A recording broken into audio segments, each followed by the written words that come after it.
Oke, masih dengan Profesor Kardus. Tak berijazah, tapi jenius. Karbon. Kalian pasti tahu dengan karbon. Karbon merupakan unsur atau elemen dengan nomor atom 6 di tabel periodik. Karbon merupakan elemen atau unsur paling vital dan paling utama di bumi ini. Bagaimana tidak? Tanpa adanya unsur ini, sistem biologis yang menyusun organisme hidup takkan ada.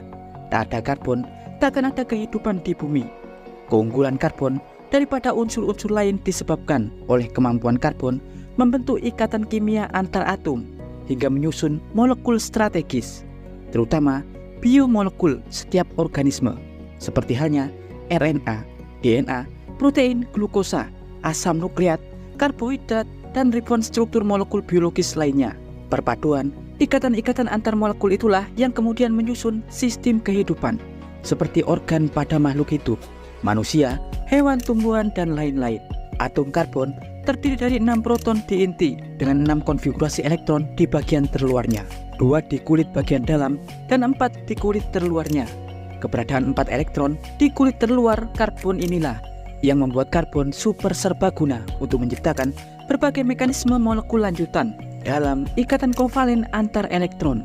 4 elektron terluar karbon dapat mengambil atau menarik 4 elektron tambahan untuk membentuk ikatan valensi yang dapat menciptakan molekul-molekul dengan berbagai bentuk yang variatif, termasuk menciptakan biomolekul yang ada pada tubuh kita. Juga membentuk molekul alotrop padatan kristal 2 dimensi atau 3 dimensi, seperti halnya alotrop turunan karbon yang bersifat super kokoh, seperti berlian, grafit, grafen, floren, karbon amorf, karbon nanotub, dan salah satunya adalah karbin yang akan Profesor Kardus bahas kali ini. Karbin sangat spesial karena memiliki sifat fisik dan mekanik luar biasa. Karbin merupakan bahan terkuat di bumi. Diketahui jauh lebih kuat daripada grafen atau karbon nanotub yang juga merupakan turunan karbon. Dalam konten sebelumnya, Profesor Kardus telah mengulas grafen dan karbon nanotub sebagai keadaan material turunan karbon terkuat. Grafen merupakan lapisan grafit satu atom single layer berbentuk lembaran 2 dimensi. Sedangkan karbon nanotub merupakan bentuk grafen dengan struktur yang tergulung berbentuk silinder. Kedua alotrop karbon ini merupakan struktur material terkuat di bumi. Namun tahukah Anda, selain grafen atau karbon nanotub, karbon juga memiliki alotrop lain yang beberapa kali lebih kuat daripada grafen atau karbon nanotub. Material tersebut dikenal sebagai karbin atau karbon asetilina linier. Disebut karbon asetilina linier karena struktur kimia atomnya terdiri dari ikatan tunggal rangkap 3 bergantian. Bentuk paduan struktur ini mirip untaian tali yang panjang dengan struktur murni 1 dimensi yang menciptakan keadaan modulus curah atau tingkat kekakuan tarik bahan padat sangat tinggi, sekitar 32,7 terapascal, 2 kali lipat lebih kuat daripada grafen, 4 kali lipat lebih kuat daripada karbon nanotub, dan 70 kali lipat lebih dahsyat daripada berlian. Karbin pertama kali diketahui teridentifikasi strukturnya oleh ilmuwan Uni Soviet pada era tahun 60-an. Diketahui secara alami keadaan karbin telah terdeteksi pada debu antar bintang dan sisa gas antariksa. Namun diketahui hingga saat ini struktur karbin yang telah teramati hanya berbentuk dimensi sel heksagonal. Tak ada satupun lembaga di dunia ini yang berhasil mensintetis keadaan sel karbin murni, karena bentuk karbin murni sangatlah tidak stabil dan mudah rusak.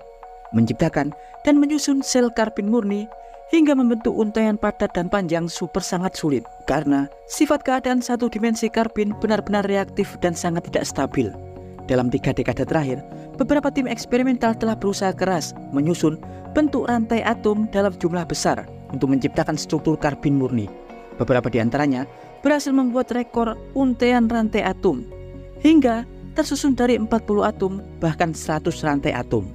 Tapi rantai-rantai atom tersebut tak berusia lama karena hancur karena ketidakstabilannya.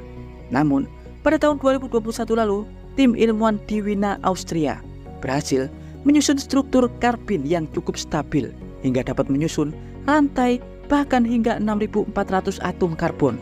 Dan rantai tersebut sangatlah stabil dan dapat diuji kekuatannya.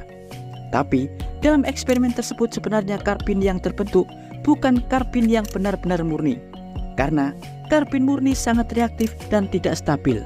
Oleh karena itu, untuk mengatasi ketidakstabilan tersebut, para ilmuwan harus melindungi rantai atom karbon yang tidak stabil pada sebuah material karbon nanotube. Jadi, para ilmuwan harus memasukkan rantai atom karbon ikatan tunggal rangkap 3 atau karbon asetilina linier atau karbin pada allotrope tabung nanotube yang dibuat dari lembaran grafen yang digulung dengan kompresi tinggi hingga membentuk tabung nano. Hasil eksperimen ini akhirnya diterbitkan di jurnal Nature dengan judul rantai karbon nano terbatas. Karena terlindung oleh lapisan karbon nanotube, sifat karbin yang tidak stabil dapat mempertahankan ikatan atomnya.